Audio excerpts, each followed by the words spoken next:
Okay, so we have a README with the instructions on how to do this tutorial. I set up my VPS on LunarNode. I've been using LunarNode for years. It's a great service, accepts Bitcoin. And I usually go for like the second to cheapest VPS on there. But I think that's just me being superstitious. Pretty sure LNbits will be fine on the cheapest VPS, but I always do the second to cheapest. And you want to go for the template Ubuntu 24.04 64-bit template. I would advise doing that, setting it up, paying for it, spinning it up, and then going and getting yourself a cup of tea, because it usually takes about 10 minutes just to provision. As well as that, because we are going to be adding a domain to our server, if you just grab that IP address, and before you go put that kettle on, go to your domain service provider, create a new DNS record, an A record, and give it that IP address. Then you're done, you're good. When you come back with your nice hot cup of tea, 10 minutes or so later, you should be ready to go. Okay, so what do we need to do first? We need to SSH into our VPS. I'm going to make sure I cover everything because some of you people may have never done this before. So SSH, the username is Ubuntu, and then actually grab that IP address. There we go. Yep. Now you need to add your password.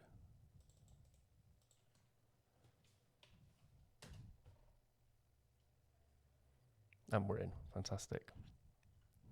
Back to the tutorial. First, so we're going to be using something called screen. So screen creates a terminal session, which means that we can exit our terminal without then it closing down whatever's running inside that terminal. So now we're in our VPS. We're going to create a new screen called LNbits. I've got some useful helpers down the bottom of the tutorial as well for different screen commands, in case you've never used it before. Ideally, you'd end up using something, like systemd, but I find screen works pretty well for most things. Okay, so create my new LNbits screen, and I'm in. And then we're going to install LNbits. Because we haven't actually released version 1 yet, I'm making this video preemptively. So we're on release candidate 8, which means that there isn't actually an app image built by our release on our GitHub repo.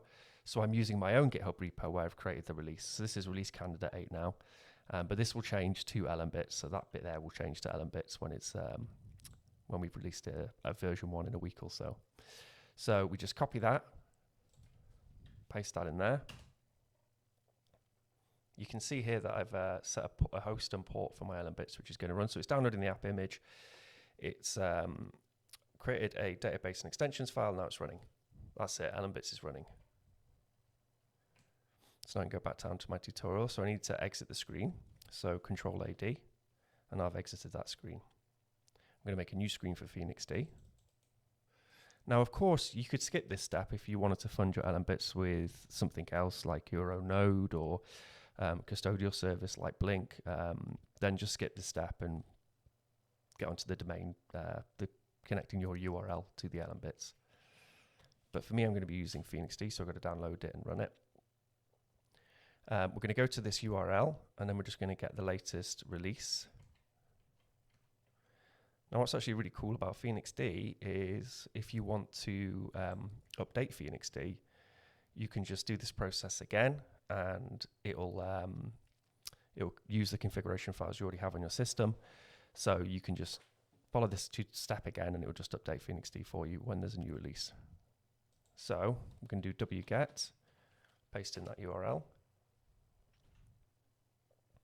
Now we need to install unzip, so we can actually unzip that, because on our VPS that won't be installed yet.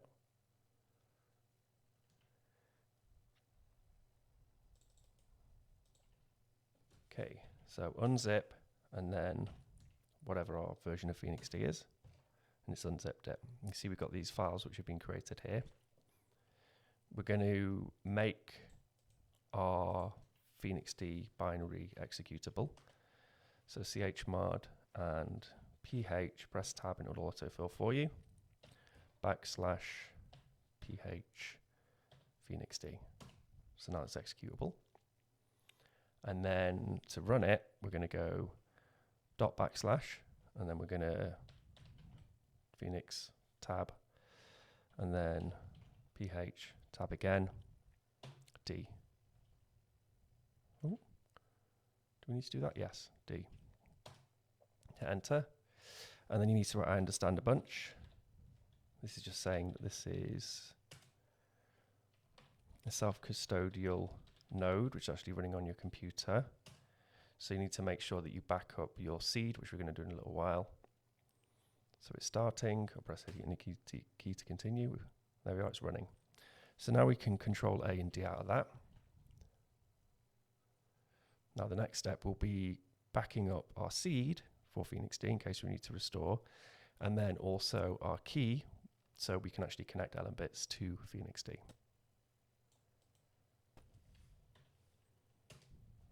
So there's our seed, so we're going to make a note of that. Oh. Put that in my text file here. And then I also need to do the same thing for the key.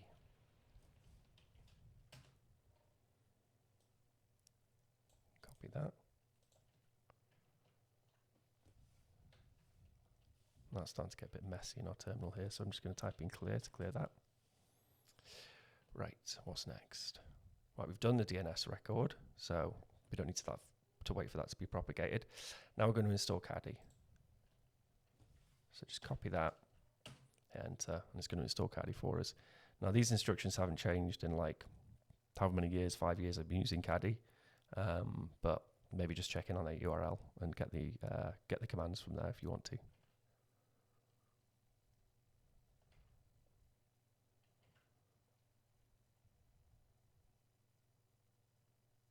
There we are, it's installed. Now sudo caddy stop. And we need to create a Caddy file, so we're going to do sudo nano caddy file. And then in here, we're going to do our URL, curly bracket, reverse proxy, the LNbits server which is running, close curly bracket.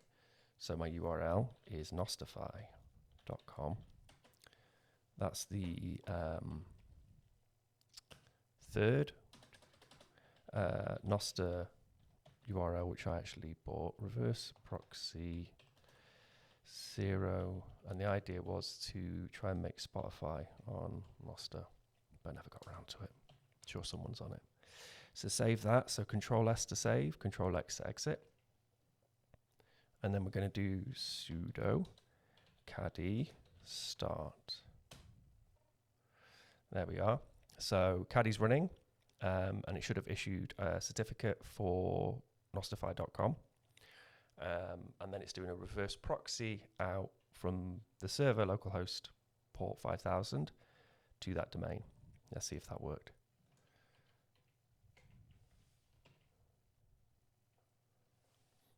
There we go.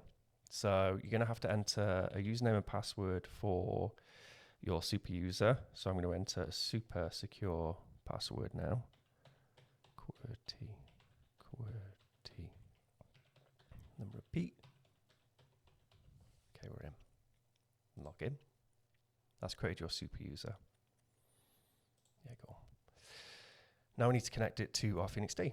So we just click on Phoenix D here. And the key is that thing which we made a copy of over here. So we save that. Cool. Now we need to restart. When you change your funding source in LNbits, it's like the only time you really need to do a restart of the server. See if we actually connect it to our Phoenix D. Cross our fingers. Boom. Nice fresh invoice there. Now this is a managed node, which means that we need to send a chunk of liquidity in order for it to create a channel for an, so we can send outbound funds. It'll accept inbound funds immediately. So what you can do, oh, that didn't register, that's a shame. Let's refresh. I wanted my little confetti animation. Let's do it again.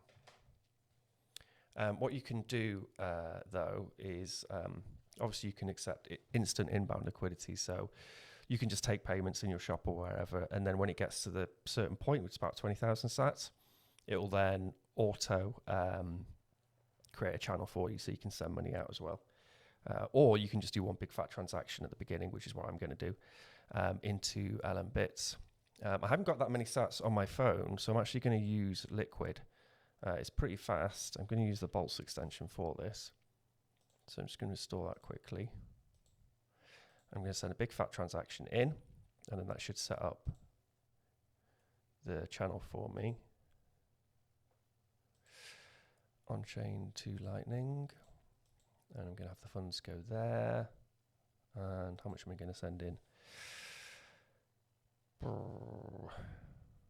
Yeah, 40,000 sats, why not? I need to put in a Liquid address here, so I haven't got that with me, so I'm going to quickly go grab it. All right, so I've pasted my Liquid address in there. That's just in case if the swap fails, we get the Liquid back. And then I'm going to create the swap in. I'm going to open up my green wallet. Send. Scan. Pay. I love how fast this is. If we keep an eye on this wallet over here, we should see some funds go into it any second. 3, 2, boom. Look at that. Well, that's not 40,000 sats. That makes sense. So some of the sats were gobbled up by PhoenixD for creating that channel for me. So now I can actually do outbound as well. So if we click on here, quite a useful feature of LNbits, as well as if you go to settings, you can see your node balance and the LNbits balance as well. And you can see if they go squiffle. But this is usually how I set up PhoenixD, just send a transaction in, take the sting, it's like $20. And now we've got a nice outbound channel. Don't take out all the sats of the channel or LNbits, because you'll find PhoenixD might force close your channel if it's not got any sats in it. So I would leave another 10k sats just in the channel just to make sure. I guess we just need to send a transaction out. So I'll go grab an invoice. Okay, going to paste our invoice in now. Read, send. Boom. There we are. Sent to Satsumobi, which is a great Telegram bot, by the way, if you want a Telegram Lightning wallet bot. And that's it. We set up LNbits with a VPS, with PhoenixD funding it, self-custodial node, and gave it a domain and got a certificate as well. And it took us as long as it would take to drink a cup of tea. So thanks for watching. Have fun with LNbits. Bye.